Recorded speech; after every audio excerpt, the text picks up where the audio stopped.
the headlines, Foreign Affairs Minister Amtala Mamra co-chaired the press conference on Monday here in Algiers with the visiting Dutch Minister for Foreign and European Affairs, Bert Koenders. Industry and Mines Minister Abdeslam Bouchouareb has given the go-ahead for the setting up of 12 new industrial compounds in the public sector. And French authorities have for the first time confiscated the passports of 6 French nationals who were allegedly planning to travel to Syria to join armed extremists there.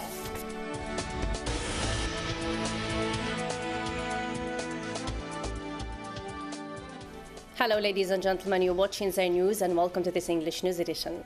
First in our top stories, Foreign Affairs Minister Amtala Mamra co-chaired the press conference on Monday in Algiers with the Dutch Minister for Foreign and European Affairs, Bert Koenders, who arrived Sunday night for a 2-day visit to Algeria at the invitation of his Algerian counterpart. The two sides inked a memorandum of understanding on political consultations. The signing ceremony was jointly chaired by Foreign Minister Amtala Mamra and the visiting Dutch Minister of Foreign and European Affairs, Bert Koenders. Earlier, the two ministers met in the presence of both countries' delegations.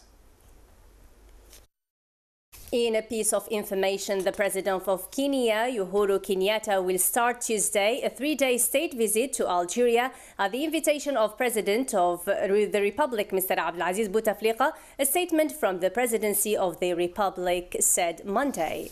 And moving on to the controversial shale gas issue, it is expected that residents of In Saleh in southern Algeria will rally against the ongoing shale gas drilling starting from Tuesday. The planned protest march is expected to reach the industrial zone in Tamanrasset, which is under the supervision of the National Hydrocarbon Company Sonatrach. Residents from several provinces of the south will also take part in the mega march, including Wirgla, Adrar, Ghardaya, with the aim of unifying their firm stand against the drilling operations. In national economic news and in an attempt to industrialize the national economy, the Minister of Industry and Mines, Abdeslam Bouchouareb, held a press conference at the Uresi Hotel in Upper Algiers, during which he gave the go-ahead for the setting up of 12 new industrial compounds in the public sector. The inauguration ceremony was attended by various high-profile figures, including ministers and the FCE President, Mr. Ali Haddad. Still in the economic file, OPEC should consider new alliances with other producing countries to support crude oil prices. Oil expert Pierre Terzian said Sunday in Algiers, citing the Algerian initiative based on consultation and dialogue to restore the balance of the world oil market. Mohamed Barozwan and the details. To hike prices, OPEC should consider expanding alliances with other producers. This is what's being done now. Some members of the organization, including Algeria, are working for expanding the circle of alliances, said Pierre Terzian at a conference on the ins and outs of the current world oil crisis. He said OPEC, which has lost its balance of power, is no longer able to stabilize the world oil market without a contribution of other producing countries. Therefore, Pierre Terzian added that OPEC, given the abundant supply of crude oil, is not completely able to weigh on market as it did in the past when there was a scarcity of oil. We are no longer in a situation of post-oil, but rather in that of the post-oil OPEC, considered the expert, who is also CEO of PetroStrategy, a consulting energy firm, at the conference organized by Sonatrach. The seasoned expert, who gave his opinion on the causes of the current oil crisis, considered that Saudi Arabia prompted this collapse in prices by reducing the prices of its crude, intended for Asian markets, under the pretext of protecting the profit margin of refiners. As for the opportunity for Algeria to use shale gas, the CEO of PetroStrategy argued that the debate on this subject should be rational and conducted by scientists. In the burning education file now, education sector's paralysis caused by education unions' open-ended strike still continues despite the ministry's threatening firm measures. Meanwhile, with the approaching of exams and amid the escalation of the situation, pupils are more confused than ever in the face of this lingering logjam. Hint Minaras has more. Education unions revealed their unified intention to extend the open-ended strike going since February 16th, challenging therefore Education Minister's expulsion and wages deduction threats. We do not work in any deplorable sector. We work for the country abiding to rules and laws. Despite the ministry's threats, this strike still continues, affirming therefore our position. This battle going between the Ministry of Education and the social partner, who's still adhering to his position calling for paralyzing educational institutions, only bargains pupils' future, particularly those on the verge of decisive exams. We still haven't understood anything. Teachers achieve their demands and we're just an audience. No thresholds. Personally, I'm obliged to attend additional courses. After senior classes, students found a temporary solution to compensate their late courses. The time to come remains the last resort to unveil the two parts' intentions to solve once and for all the education sector's long-lasting issue. In other national news, despite all the human and material sources allocated to improve the capital's image, Algiers still lags behind in comparison to other international capitals, and this is mainly due to the lack of supervision of the work progress by the relevant authorities. Mustafa Azouk and the details. Water puddles, construction tools and piles of dirt thrown on the side of the roads in the capital Algiers. This is the outcome of stopping halfway through construction projects. Unsurprisingly, the one to blame here is the water turbulences. Despite the recent heavy rainfall, the design office in charge of the building the project was present at the construction site. We have tried our best to better this appalling situation. Weather turbulence is something we cannot control. The same excuse circulates around, but apparently that excuse seems to have a little impact on the citizens as they're not convinced anymore. If we had hard-working entrepreneurs, the situation would not be the same. They do not finish their work. They work only for 15 days and leave, especially during summer. It has always been like this. 3 entrepreneurs were appointed to overhaul the street, and the appalling situation of the roads has not changed yet. Despite all the human and material sources allocated to improving the capital's image, Algeria still lags behind, and this is due to lack of supervising the work progress by the relevant authorities. Nobody supervises the work progress. They only care about the money. It appears that the policy of patching things up has become the entrepreneur's favorite way of doing work, which resulted in road bumps and holes just like this. One of the most beautiful architectural landmarks of Algeria celebrates its National Day. The old district of the Kasbah in downtown Algiers, a vivid reminder of the Algerian identity and history, currently suffers from neglect and decay due to the absence of a strong and real will to renovate and restore its captivating beauty, while it is unfortunately left there to wreck and ruin. Karim Faz-Zakri has more. The sleeping beauty of Algiers, the Kasbah, which stands as a pure architectural landmark to remind us of its deep history and tales, which were passed down from one generation to another, is remembered in its National Day today. This patrimony has stood there resisting all the neglect and damage that is decaying it day by day. The beautiful castles from which it is composed consist true testimonies of its long, tiresome battle of survival. The Kasbah is a true historic and architectural heritage which stands as a symbol of the Algerian identity since the old days. The Kasbah celebrates its National Day without much change really, wrapped up by disregard and fissures. Unfortunately, people now warn you from entering this hugely significant site because time has ruined its basis and it is in danger of collapse any time.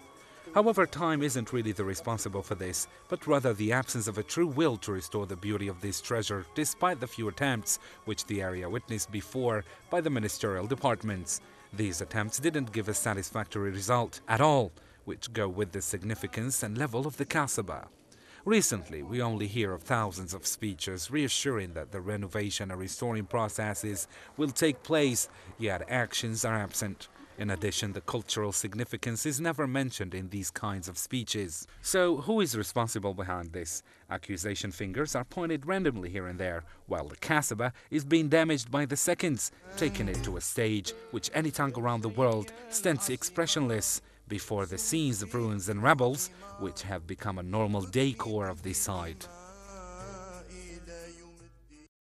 In world news now, new Pentagon Chief Ashton Carter on Monday vowed lasting defeat against the so-called ISIS terror group as he summoned top generals and diplomats to Kuwait to review the war effort against the terrorists. Only days after taking office, Carter convened the extraordinary meeting of more than 24 senior military officers, ambassadors and intelligence officers at the sprawling U.S. Army base of Camp Arifjan. In other topical news, French authorities has for the first time confiscated the passports of 6 nationals who were allegedly planning to travel to Syria to join armed extremists. Interior Minister Nadia Kasmi has said that the intelligence services believed the men wanted to join the ISIS terror group. Mustafa Azzouk and the details. French authorities have for the first time confiscated the passports of 6 nationals who were allegedly planning to travel to Syria to join the extremist group Islamic State. Interior Minister Nadia Kasmi said the intelligence services believed the men wanted to join the Islamic State insurgents. Mr. Kasmi said authorities had acted against the 6 men after their departure to Syria appeared to be imminent. Their passports and ID cards have been confiscated for 6 months, after which the order can be renewed. They have the right to appeal against the move in court.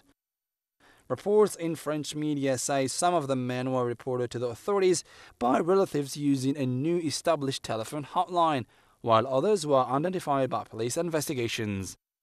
Meanwhile, France has deployed an air carrier off Bahrain to be used against Islamic State terrorists. The measure is part of a new counter-terrorism law adopted last November. Planes from the Charles de Gaulle carrier will be used against ISIS positions in Iraq.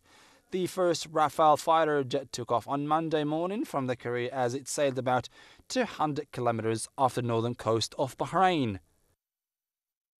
In the latest on the Ukraine file, the Ukrainian military has said it cannot start withdrawing heavy weapons from the front line in the east until the pro-Russian rebels stop shelling its positions. Karim Fazakri and the details. Ukrainian military vehicles are reportedly to be on the move. Armored personnel carriers and trucks pulling tanks have been seen on road linking the government-controlled city of Artemivsk and Debaltseve, which the pro-Russian insurgents took over last week. Both sides agreed on Sunday that they would begin pulling back their heavy weaponry from the front line in accordance with a truce agreed earlier this month in Minsk. But Ukraine's military claims separatist reinforcements have arrived from Russia. In contradiction of the Minsk agreements, Russia continues arming the militants in Donbass. According to confirmed sources on February 21st, the military group with 60 units of armored vehicles, including tanks and armored fighting vehicles, arrived from the Russian Federation to the railway station of the Donetsk region.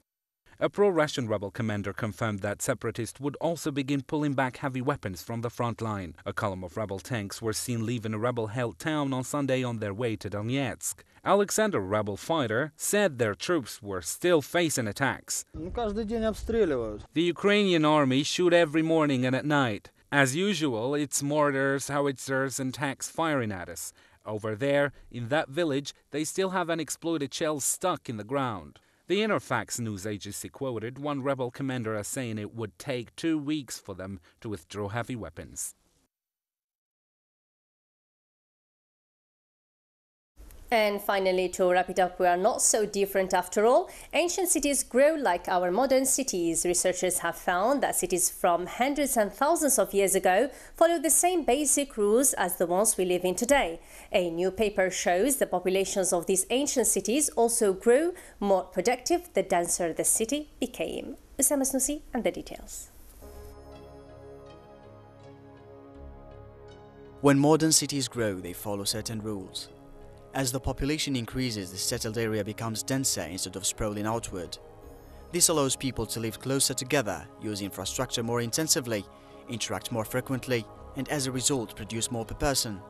In modern cities, efficiencies and productivity grow with population. The population, for example, will always outpace the development of infrastructure. The availability of goods and services outpace the population. In other words, demand never exceeds supply. This phenomenon is called urban sculling that has proved to be mathematically predictable. Researchers from the University of Colorado Boulder and the Santa Fe Institute found that the same was true for ancient cities. For their study, the researchers analyzed archaeological data from the basin of Mexico, now Mexico City. They analyzed the dimensions of structure to estimate household productivity, rates of the monument's construction, and also the ancient settlements' populations and densities. They found that those ancient settlements that were more populous tended to be more productive. The researchers likewise found that the rate in which productivity increased was the same in present-day cities. They believe that the cities were inventions which have been designed to sustain this social interaction, and this would be necessary in ancient times as well as modern times. The researchers also discovered that domestic houses and public monuments were also organized in ways similar to modern cities. The research states that the concepts which humans apply in development of society seem to be universal. The end of our English news edition brought to you live from Dzair News Channel. Thank you so much for tuning in our way. Goodbye.